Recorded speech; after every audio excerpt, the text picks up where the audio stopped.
Putin ने कहा कि यूक्रेन पर हमला कुछ ही हफ्तों में हो जाएगा। ये 3 साल पहले की बात है। पुतिन के युद्ध की कीमत खून से चुकाई गई है। पुतिन का सबसे भयावह आंकड़ा सामने आया है। रूस ने युद्ध में लगभग 10 लाख हताहतों का सामना किया है और जून के अंत तक यह आंकड़ा 10 लाख से अधिक हो सकता है। इस मौत के आंकड़े का कारण रूसी सैन्य कर्मियों की भारी संख्या है। सैनिकों को मौत के मुंह में भेजना पर्याप्त है। युद्ध मशीनों पर अरबों खर्च करने की आवश्यकता नहीं है। इस रक्तपात के अंत का जवाब केवल समय ही दे सकता है। रूस यूक्रेन युद्ध इतना बेरहम है कि उसने लगातार 3 सालों तक हर एक मिनट में एक सैनिक को मार डाला या घायल कर दिया। दिन रात इंसानी जिंदगियां मुट्ठी भर जमीन के लिए कुर्बान हो रही हैं। हालिया रिपोर्टों के अनुसार पूर्ण आक्रमण शुरू होने के बाद से लगभग 10 लाख रूसी सैनिक या तो मारे गए हैं या घायल हुए हैं। इसमें 5000 से अधिक अधिकारी शामिल हैं, जिनमें कम से कम 10 जनरल और 500 से अधिक कर्नल और लेफ्टिनेंट कर्नल हैं। युद्ध के प्रारंभ में प्रत्येक 5 में से एक पुष्ट रूसी मृत्यु एक अधिकारी की थी, लेकिन समय के साथ जैसे जैसे यह भारी नुकसान उनकी कतारों को कम करता गया, यह संख्या काफी धीमी हो गई। 2025 के वसंत तक अधिकारियों की संख्या नई पुष्टि हुई मौतों में करीब 2-3% रह गई थी। शायद रूसी कमांड की रणनीति में सुधार के कारण नहीं, बल्कि अनुभवी कमांडरों की कमी के कारण। इसके बजाय बिना प्रशिक्षण वाले भर्ती सैनिक, अनुभवहीन स्वयंसेवक और जल्दी जल्दी बुलाए गए रिजर्विस्ट्स को इस बेरहम युद्ध में झोंक दिया गया। कम तैयारी, अपर्याप्त प्रशिक्षण और अक्षम नेतृत्व के साथ इन सैनिकों के लिए दुखद परिणाम पहले से ही निश्चित थे। यूक्रेन के लिए भी मानवीय कीमत विनाशकारी रही है। यूक्रेन की रक्षा में लगभग 4 लाख यूक्रेनी सैनिक मारे गए या घायल हुए। यह विनाशकारी झटका है उस देश के लिए जिसकी जनसंख्या रूस से काफी कम है। इस भारी नुकसान ने यूक्रेन को कई बार लामबंदी के लिए मजबूर किया है, जिसमें लगभग हर क्षेत्र के नागरिकों को भर्ती किया गया है। रूस के विपरीत यूक्रेन के पास असीमित मानव संसाधन और गलती करने की कम गुंजाइश है। हर लड़ाई में यूक्रेन सिर्फ प्रशिक्षित सैनिक ही नहीं, बल्कि शिक्षक, इंजीनियर, किसान और कलाकार जैसे नागरिक भी खोता है, जो युद्ध के बाद देश के पुनर्निर्माण में योगदान दे सकते थे। यह युद्ध द्वितीय विश्व युद्ध के बाद यूरोप का सबसे घातक संघर्ष बन चुका है और प्रतिदिन इसकी भयावह विरासत बढ़ती जा रही है। अब दोनों देश एक निर्दयी शौहाव जान में फंसे हुए हैं। सवाल यह है कि दोनों में से कौन सा देश और कितना अधिक रक्तपात सहन कर सकता है। क्या रूस की बड़ी लेकिन अत्यधिक फैली हुई सेना लगातार हताहतों और आर्थिक दबाव के चलते सबसे पहले ढह जाएगी? यूक्रेन की छोटी और अत्यधिक प्रभावित आबादी क्या पहले ही टूटने की कगार पर है? 2025 तक 51% कंपनियां पहले से ही आर्टिफिशियल इंटेलिजेंस का उपयोग कर रही होंगी। माइक्रोसॉफ्ट, अमेजन, गूगल, इन सभी ने इसकी वजह से हजारों लोगों की छंटनी की है। 40% लोग डरते हैं कि इस साल एआई उनकी नौकरियां छीन लेगा। यह डरावना लगता है, लेकिन आप नहीं देख रहे हैं कि वे भर्ती भी कर रहे हैं। वे आर्टिफिशियल इंटेलिजेंस समझने वाले, आर्टिफिशियल इंटेलिजेंस टूल्स का उपयोग करने वाले और इससे कुछ बना सकने वाले लोगों को भर्ती कर रहे हैं। और ये सिर्फ नौकरियों की बात नहीं है। अगर आप कोई बिजनेस चलाते हैं, फ्रीलांस करते हैं या खुद कुछ बना रहे हैं, तो एआई अब कोई विकल्प नहीं है। ये एक ताकत है। एआई सीखने वाले लोग ना सीखने वालों से आगे निकल जाएंगे।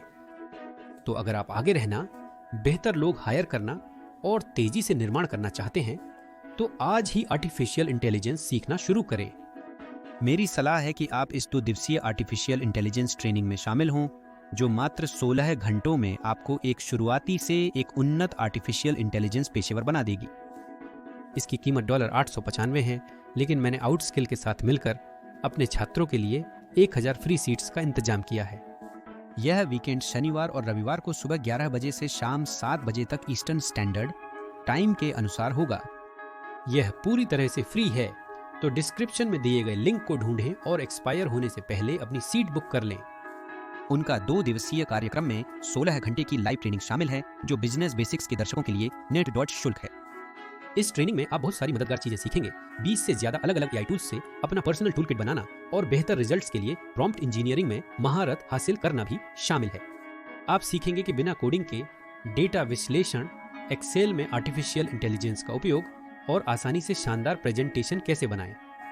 इसके अलावा यह ट्रेनिंग कोड के बिना टूल्स और आर्टिफिशियल इंटेलिजेंस एजेंट्स बनाना, आर्टिफिशियल इंटेलिजेंस के साथ आकर्षक इमेज और वीडियो बनाना और ऑटोमेशन से समय बचाकर अधिक उत्पादक होना भी सिखाती है। यह program tech, sales, marketing, HR, operations या खुद का बिजनेस चलाने वाले सभी के लिए है। अब तक 120 से अधिक देशों के 4 मिलियन से ज्यादा लोग इसमें शामिल हो चुके हैं और स्लॉट तेजी से भर रहे हैं। स्लॉट बुक करने के लिए डिस्क्रिप्शन में दिए लिंक पर क्लिक करें। 2022 के युद्ध के प्रारंभ में रूस कीव के निकट पहुंचा, परंतु यूक्रेन ने शक्तिशाली एवं अनपेक्षित प्रतिरोध दिखाया। 2022 के मध्य तक युद्ध एक थकाऊ संघर्ष में बदल गया, जिसमें दोनों पक्ष पूर्वी और दक्षिणी यूक्रेन की भारी लड़ाइयों में उलझे थे। रूस ने गतिशीलता और आश्चर्य के जरिए जीत हासिल करने में असमर्थ रहने पर भारी तोपखाने और बड़ी संख्या में सैनिकों के हमले का सहारा लिया। वही क्रूर रणनीति जिस पर वह द्वितीय विश्व युद्ध और चेचन्या युद्ध से निर्भर रहा है। सोलेदार और बाखमुत जैसे शहर मौत के मैदान में बदल गए। रूसी सैनिकों को, जिन्हें अक्सर खराब नेतृत्व और वैगनर समूह द्वारा भर्ती अपराधी मिलते थे, बार बार यूक्रेन की मजबूत सुरक्षा वाली चौकियों पर भेजा गया, जहां हजारों की संख्या में उनका सफाया हो गया। विश्लेषकों के अनुसार युद्ध के दौरान साइबेरिया के टोवा और बुरियातिया में प्रति व्यक्ति मृत्यु दर सर्वाधिक थी। उदाहरण के लिए छोटे से टोविया में लगभग 120 सैनिकों की मौत आधिकारिक रूप से पुष्ट हुई थी। इतनी छोटी जनसंख्या के साथ यह लगभग 10,000 पुरुषों पर 120 मौतें होती हैं, जो मास्को शहर की मृत्यु दर से लगभग 40 गुना ज्यादा है। बुरियातिया और अल्ताई गणराज्य जैसे पड़ोसी क्षेत्रों की स्थिति भी समान थी। दोनों ने लगभग 10,000 पुरुषों पर 90 युद्ध में मारे जाने की रिपोर्ट दी थी। मास्को, जो रूस के सबसे अमीर और प्रभावशाली परिवारों का घर है, वहां मृत्यु दर 10,000 में सिर्फ 3 थी। और सच कहूं तो ये इतना बड़ा अंतर कोई संयोग नहीं है। शुरू से ही पुतिन की सेना ने गरीब ग्रामीण और अल्पसंख्यक क्षेत्रों के सैनिकों पर अधिक निर्भर रही। यूक्रेन पर हमले में शुरुआत में भेजे गए अधिकांश सैनिक अनुबंधित सैनिक थे, जो मुख्यतः गरीब ग्रामीण और अल्पसंख्यक इलाकों से लिए गए थे। दागिस्तान, बुरियातिया और अल्ताई में सैन्य सेवा या कॉन्ट्रैक्ट सोल्जर बनना लंबे समय से युवाओं के लिए चुनिंदा करियर विकल्पों में से एक है। तनख्वाह कागजों पर स्थानीय वेतन से बेहतर है, इसलिए युद्ध शुरू होने पर इन क्षेत्रों ने फ्रंट लाइन के लिए ज्यादा सैनिक भेजे और दुखद रूप से ज्यादा हताहत भी झेले। यूक्रेनियों ने भी भारी नुकसान झेला, लेकिन हर मोर्चे को गोला बारूद और रसद की कमी होने तक संभाले रखा। अंधेरे या तोपखाने की गोलाबारी की आड़ में वे धीरे धीरे उन बैकअप पोजीशनों की ओर पीछे हटते थे, जिन्हें पहले से तैयार किया गया था। इलाका शायद ही कभी किसी के हाथ बदलता था, फिर भी हताहतों की संख्या तेजी से बढ़ती रही। एक हालिया अमेरिकी अध्ययन के अनुसार लगभग 10 लाख रूसी हताहतों में से करीब 2.5 लाख की युद्ध में मौत हुई है।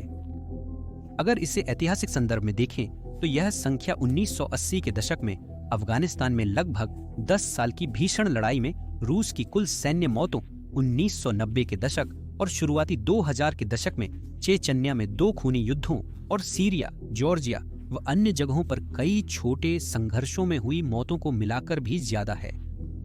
इन युद्धों में दशकों में मारे गए रूसी सैनिकों की संख्या को 5 गुना करने पर यूक्रेन में हुई मौतों का आंकड़ा मिलेगा। यह कहा गया है कि पश्चिमी अधिकारियों ने संकेत दिया है कि यूक्रेन की दुखद सैन्य मौतें रूस की कुल हानि का लगभग 1/4 या 1/5वां हिस्सा हो सकती हैं।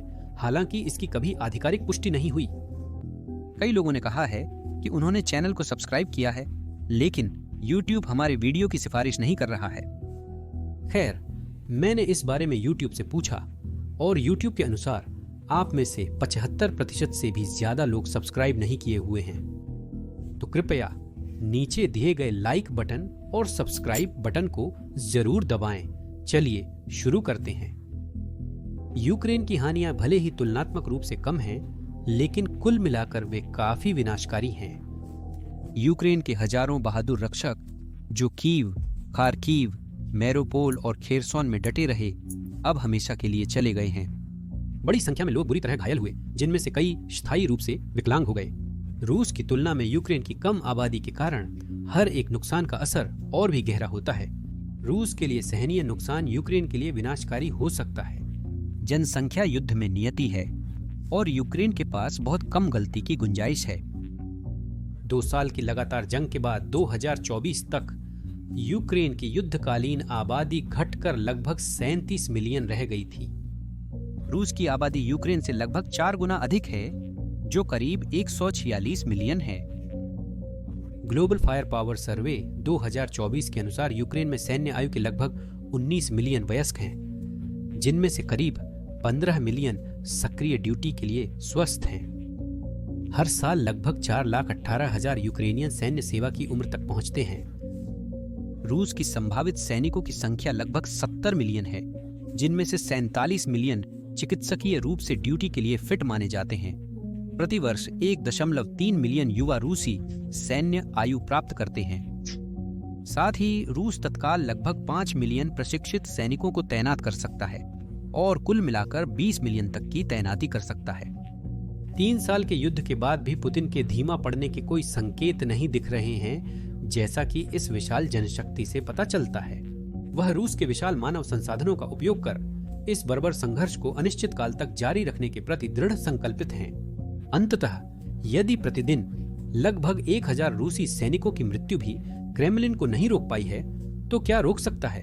संभवतः जनसांख्यिकी और समाज भले ही रूस की संख्यात्मक बढ़त हो।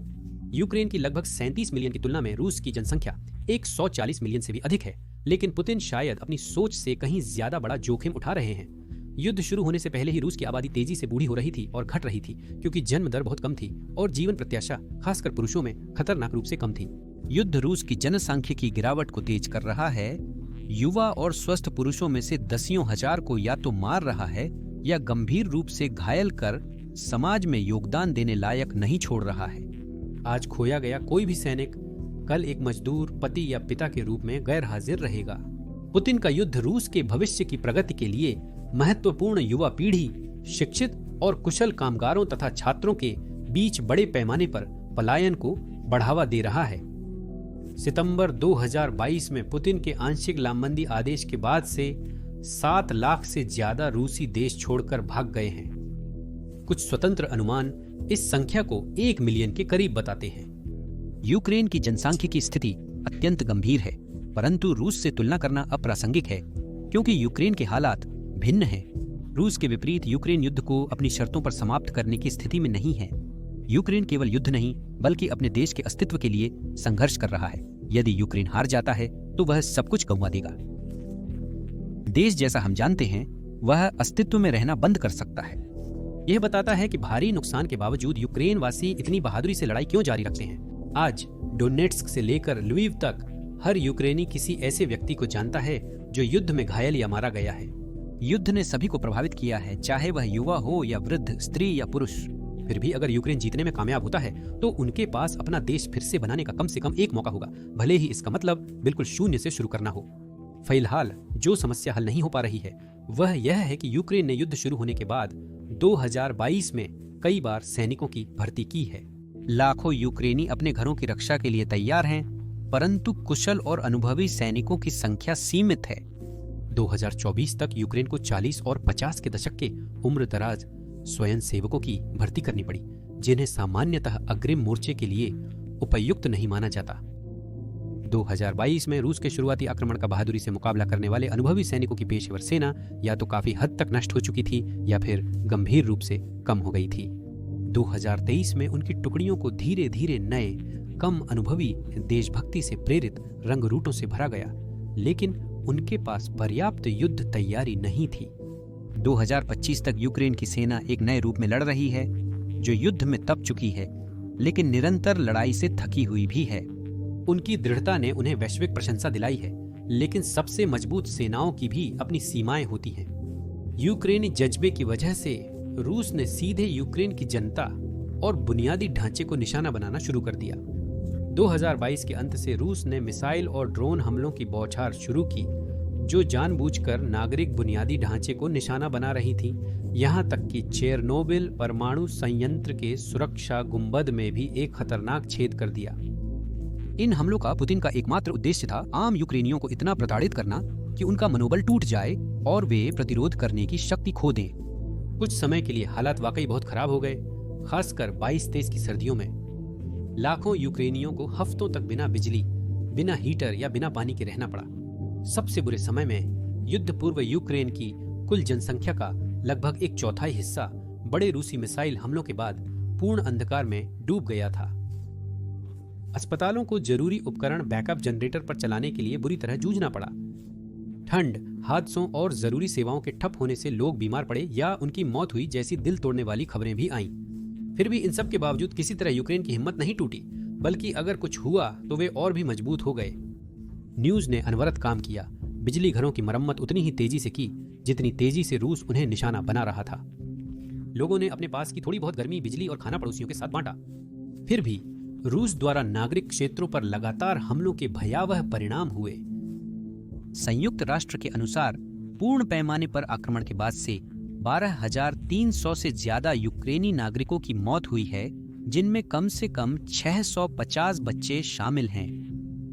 संयुक्त राष्ट्र स्वीकार करता है कि ये आंकड़े केवल सतही स्तर के हैं, जो और भी चिंताजनक है। मासूम लोगों की असली मौतों की संख्या निस्संदेह इससे कहीं ज्यादा है। मारिपोल की घेराबंदी जैसी कुछ घटनाएं विशेष रूप से भयावह हैं। रूसी बमबारी ने पूरे शहर के ब्लॉकों को नष्ट कर दिया। परिवार कई दिनों तक भूमिगत अंधेरे तहखानों में बिना खाने पीने के कांपते रहे, ऊपर लगातार गोलीबारी के बीच। मारिपोल के मेयर ने अनुमान लगाया कि जब यह खत्म हुआ तो लगभग 21,000 नागरिक मारे गए थे। कुछ हफ्तों में एक शहर के लिए यह एक अकल्पनीय आंकड़ा है। स्थिति इतनी बिगड़ी कि कब्रिस्तानों में जगह खत्म हो गई, इसलिए आंगनों में जल्दी से सामूहिक कब्रें खोदनी पड़ी। बूचा कीव के बाहर एक कस्बा है जहां पीछे हटती रूसी सेना ने गोली मारे गए आम नागरिकों की लाशों वाली सड़कें पीछे छोड़ी। यूक्रेन में विस्थापन संकट है।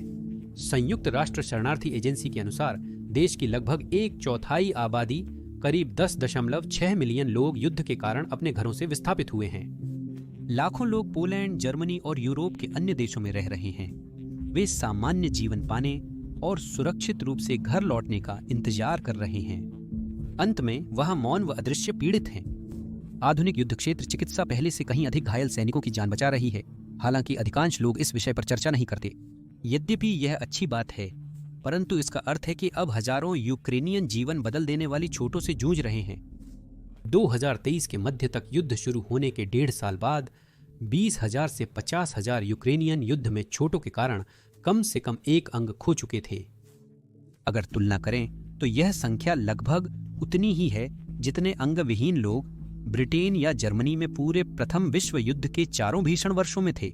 और ध्यान रहे, इस अनुमान में 2023 के मध्य के बाद हुई भीषण लड़ाइयों को भी शामिल नहीं किया गया है। युद्ध के कारण यूक्रेन में अंगहीन लोगों की वास्तविक संख्या निश्चित रूप से कहीं अधिक है। कीव के अस्पताल, पुनर्वास केंद्र और कृत्रिम अंग क्लिनिक अत्यधिक व्यस्त हैं। हजारों मरीज, युवा पुरुष और महिलाएं जिन्हें भविष्य बनाना चाहिए था, अब कृत्रिम अंगों से फिर चलना सीख रहे हैं।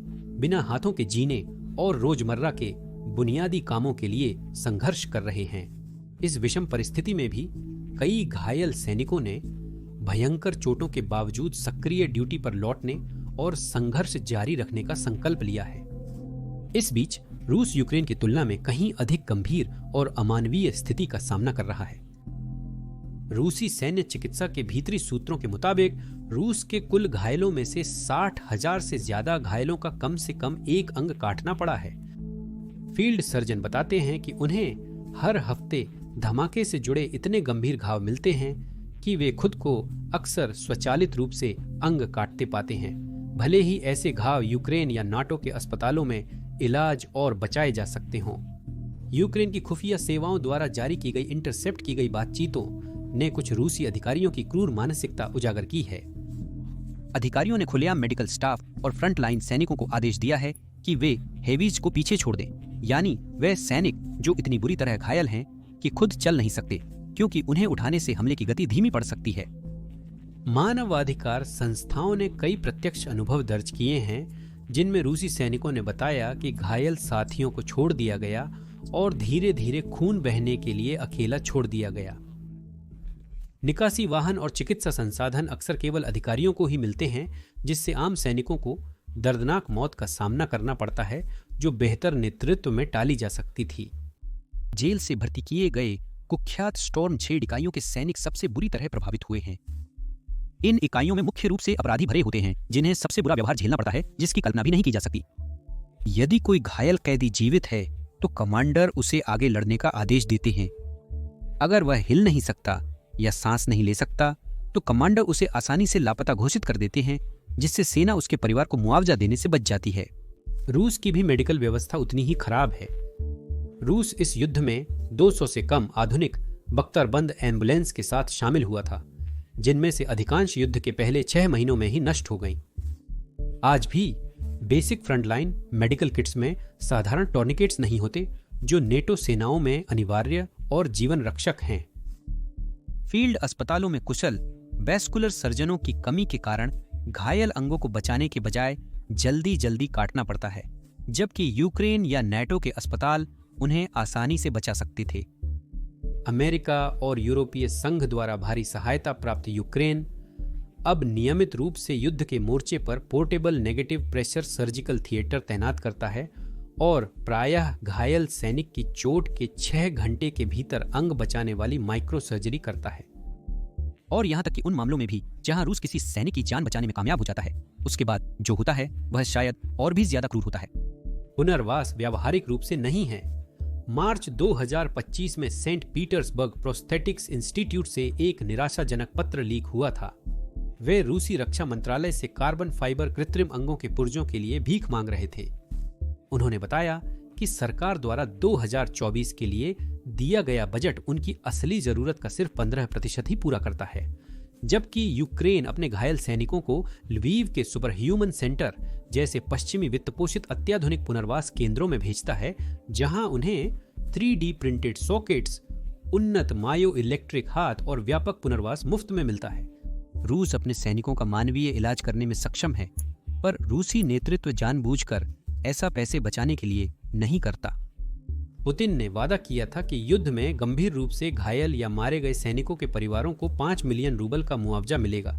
इसीलिए रूसी कमांडर अक्सर मारे गए सैनिकों को झूठा लापता या भगोड़ा घोषित कर देते हैं, जिससे पेंशन या मुआवजा भुगतान रद्द हो जाता है। मृत सैनिकों के परिवार अक्सर सूचना पाते हैं कि उनका बेटा लापता है, जिससे वे आर्थिक और भावनात्मक रूप से परेशान हो जाते हैं। एक सरातोव मां ने रिकॉर्ड किया कि एक अधिकारी ने उसे बताया कि अगर उसका लापता बेटा नहीं मिला तो यह मातृभूमि के लिए सस्ता साबित होगा। रूस की स्वतंत्र सोल्जर्स मदर्स कमेटी ने बिना मुआवजे के 11,000 से अधिक शिकायतें दर्ज की हैं। रूस के लिए सभी परिवारों को अन्याय के लिए मुआवजा देना आर्थिक रूप से लगभग असंभव है, भले ही वह ऐसा करने का फैसला कर ले। हम जल्द ही आर्थिक विवरणों में गहराई से उतरेंगे, लेकिन मुख्य बात यह है, रूस की मुख्य वित्तीय प्राथमिकता अपने सैन्य औद्योगिक परिसर को फंड करना है, क्योंकि वे सैन्य उपकरण हैरतअंगेज गति से खो रहे हैं। लियोनार्डो डिकाप्रियो से भी तेज गति से, जो अपनी गर्लफ्रेंड्स को 25 के बाद बदलता रहता है। अनुमानों के अनुसार रूस की टैंक क्षति पहले ही 2000 से अधिक हो चुकी है, लेकिन अनौपचारिक स्रोत कहते हैं कि असली आंकड़ा आक्रमण शुरू होने के बाद से 10,000 टैंकों के नष्ट या कब्जा होने तक पहुंच सकता है। इसके अतिरिक्त लगभग 23,000 बख्तरबंद लड़ाकू वाहन, 29,000 तोपखाने और कम से कम 51,000 परिवहन वाहन, ईंधन टैंकर व अन्य उपकरण भी शामिल हैं। आधिकारिक रूप से रूस और यूक्रेन के उपकरण नुकसान का अनुपात लगभग 5 से 1 है, जो यूक्रेन के पक्ष में है। यूक्रेन ने भी अपने सैन्य उपकरणों का एक बड़ा भाग खो दिया है।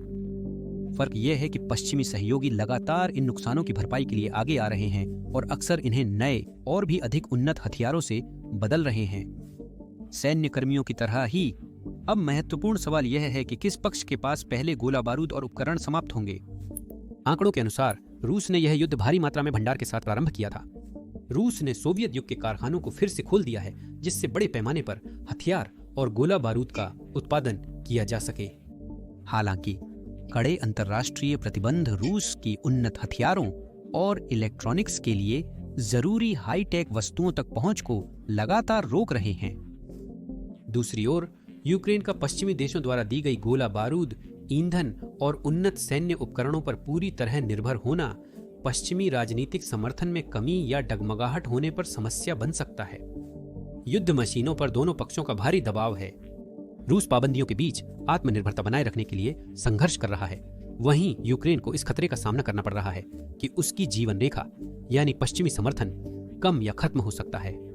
अगर पहला विश्व युद्ध उन लोगों ने लड़ा और जीता था जिनके पास ज्यादा फैक्ट्रियां, कोयला, खदानें और स्टील मिलें थीं, तो रूस यूक्रेन युद्ध इस बात से तय हो रहा है कि कौन अपनी वैश्विक सप्लाई चेन को चालू रख सकता है और अपने गठबंधनों को मजबूत बनाए रख सकता है।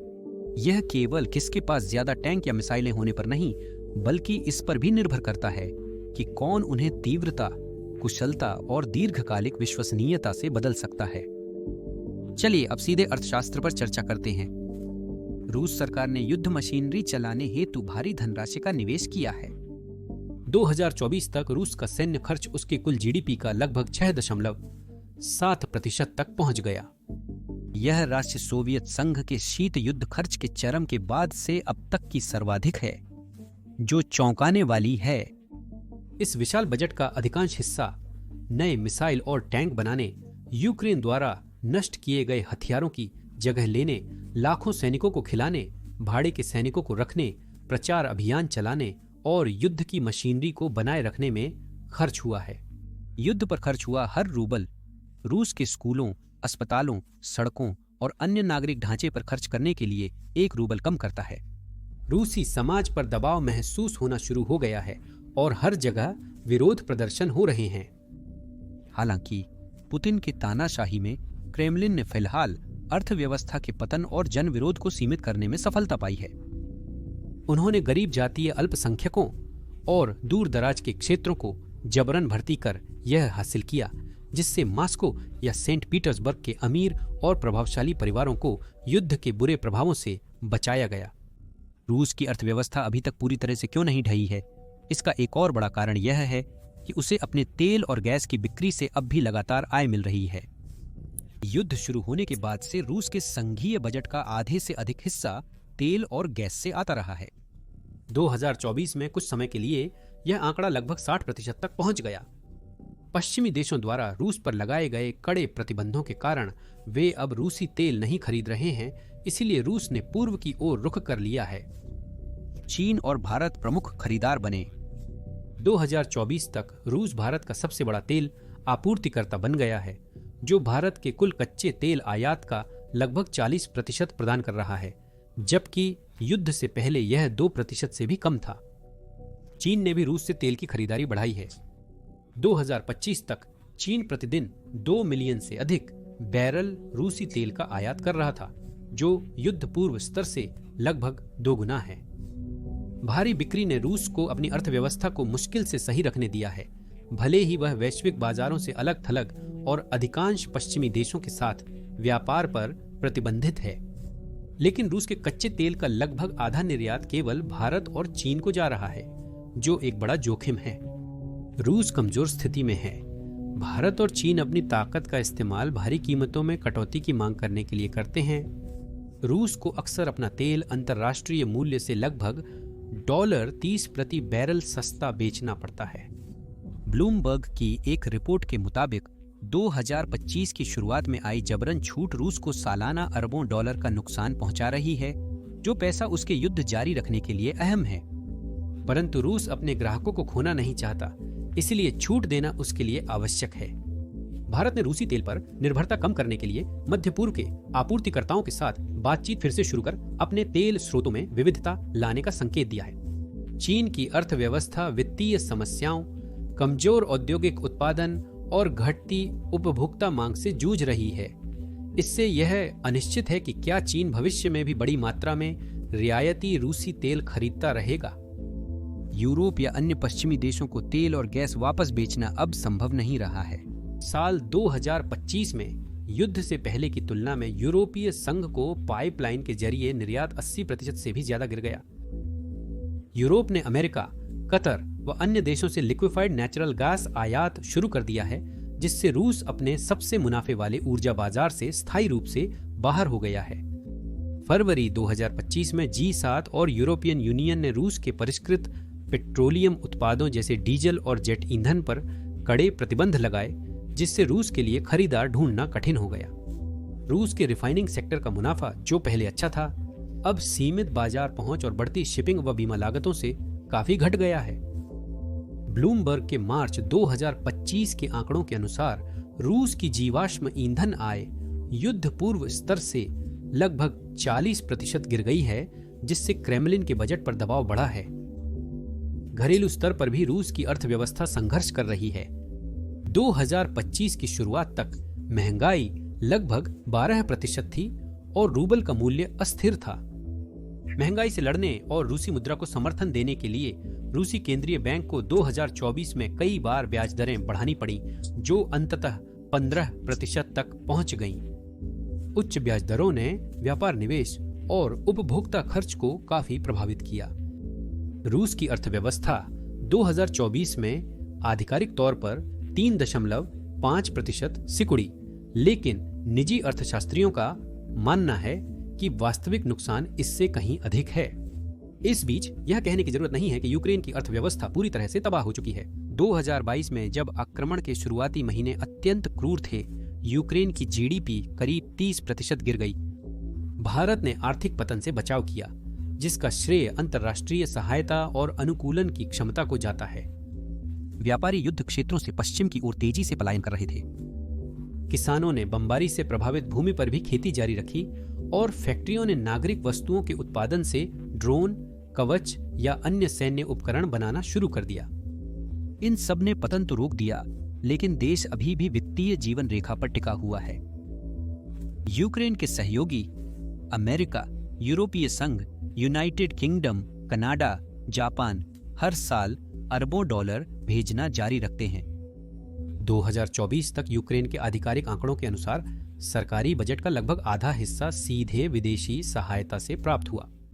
यह पैसा सैनिकों की तनख्वाह, पेंशन, सामाजिक सेवाएं, अस्पताल और क्षतिग्रस्त इंफ्रास्ट्रक्चर की आपातकालीन मरम्मत जैसी महत्वपूर्ण लागतों को पूरा करता है। यूक्रेन को पश्चिमी देशों से कुल डॉलर 150 अरब से अधिक की वादा की गई सहायता मिली है। युद्ध के लंबे समय तक चलने से यूक्रेन बाहरी सहायता पर अधिक निर्भर होता जा रहा है, जो इसका नुकसान है। जब रोज मिसाइलें और तोपें चल रही हों, तो एक स्थिर, आत्मनिर्भर अर्थव्यवस्था का पुनर्निर्माण अत्यंत कठिन होता है। रूस के युद्ध रोकने के कोई संकेत नहीं है और यह आसानी से 2, 5 या 10 साल तक चल सकता है। हमने पहले भी ऐसे क्रूर युद्ध देखे हैं, जैसे 1980 के दशक में हुआ ईरान-इराक युद्ध। इसे अक्सर पहला आधुनिक थकाऊ युद्ध कहा जाता है, जो 1980 से 1988 तक लगातार 8 सालों तक चला। इसमें 10 लाख से अधिक लोग मारे गए और लाखों लोग हमेशा के लिए घायल या अपंग हो गए। दोनों देशों ने इस लड़ाई में अपना सब कुछ लगा दिया। युद्ध में हजारों टैंक, लड़ाकू विमान, तोपों के गोले, रासायनिक हथियार, बच्चों की फौज और कम प्रशिक्षित युवा सैनिक भी शामिल किए गए। इतनी भयानक हिंसा के बावजूद सीमाएं लगभग अपरिवर्तित रहीं, जिससे इन लंबी और थकाऊ युद्धों की निरर्थकता साबित होती है। दोनों पक्षों को आर्थिक रूप से भारी नुकसान हुआ। युद्ध के अंत तक ईरान को लगभग 500 अरब की आर्थिक क्षति का सामना करना पड़ा, जिससे देश दशकों पीछे चला गया। इसी दौरान इराक ने खुद को लगभग 80 अरब डॉलर के कर्ज में पाया, भले ही उसे सऊदी अरब और कुवैत जैसे अमीर खाड़ी देशों से भारी वित्तीय मदद और सस्ते आड़न तथा पश्चिमी देशों का समर्थन मिला। भारी वित्तीय बोझ ने इराक की अर्थव्यवस्था को अस्थिर किया और सद्दाम हुसैन के कुवैत पर 1990 में आक्रमण के फैसले में योगदान दिया, जिससे विनाशकारी खाड़ी युद्ध शुरू हुआ। परंतु वर्तमान रूस यूक्रेन संघर्ष अधिक खतरनाक और अप्रत्याशित जोखिमों को जन्म दे रहा है। ईरान और इराक के विपरीत रूस एक परमाणु हथियार संपन्न महाशक्ति है। इसका मतलब है कि अगर व्लादिमीर पुतिन खुद को घिरा हुआ महसूस करें और हताश स्थिति में आ जाएं, तो थोड़े से परमाणु हमले भी पारंपरिक युद्ध को तुरंत खत्म कर सकते हैं। यदि रूस कभी विनाशकारी निर्णय लेता है, तो वह खुद को बर्बाद कर लेगा और अंतर्राष्ट्रीय समुदाय से अलग थलग हो जाएगा तथा कड़ी प्रतिक्रिया का सामना करेगा। संक्षेप में, परमाणु तनाव का बढ़ना भयावह है, पर यह आत्मघाती भी है। परमाणु खतरे से आगे युद्ध का पैमाना और तीव्रता तेजी से बढ़ती जा रही है। यूक्रेन अब सिर्फ अपनी ही जमीन की रक्षा नहीं कर रहा है, अब वह युद्ध को सीधे रूस के भीतर ले जा रहा है। पिछले 1 साल में यूक्रेन ने ड्रोन हमलों, तोड़फोड़ मिशनों और लक्षित हमलों को रूस की सीमाओं के अंदर काफी दूर तक बढ़ा दिया है। जून 2025 में यूक्रेनी ड्रोन ने एक साहसिक हमले में रूस के कई रणनीतिक बम वर्षक विमानों को नष्ट कर दिया, जिन पर वह यूक्रेनी शहरों पर क्रूज मिसाइल दागने के लिए निर्भर था। कुछ लाख डॉलर के ड्रोन से यूक्रेन ने रूस को लगभग 7 अरब डॉलर का नुकसान पहुंचाया। सभी उपलब्धियों और जीतों के बावजूद दोनों पक्ष अभी तक अपने शुरुआती लक्ष्यों को हासिल करने के करीब नहीं हैं।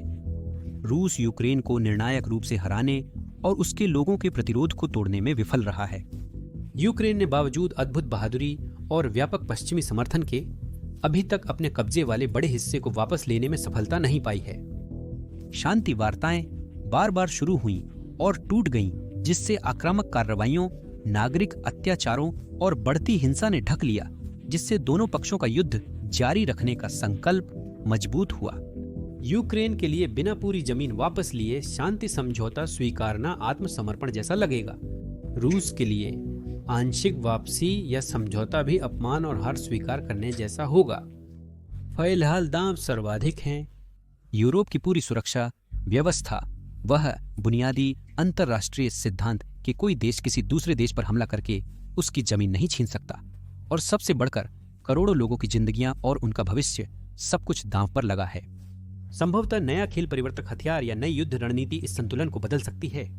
बढ़ता अंतर्राष्ट्रीय दबाव या रूस के भीतर आंतरिक अशांति और असंतोष शायद पुतिन को अपनी रणनीति पर पुनर्विचार करने को मजबूर कर सकते हैं, या शायद ये युद्ध इसी बेरहमी से चलता रहेगा और जिंदगियां लीलता, संसाधनों को खत्म करता और परिवारों को तबाह करता रहेगा, जब तक कि एक पक्ष इंसानी और आर्थिक नुकसान के असहनीय बोझ के नीचे टूट न जाए। जब तक वह पल आखिरकार नहीं आ जाता, चाहे वह कब और कितना भी दूर क्यों न हो, तब तक बीच में फंसे लाखों आम यूक्रेनी और रूसी लोगों के पास बस यही विकल्प है कि वह इस पीड़ा को सहें, अपने खोए हुए लोगों का शोक मनाए और जितनी भी कमजोर उम्मीद बची है उसे मजबूती से थामे रहे। देखने के लिए धन्यवाद।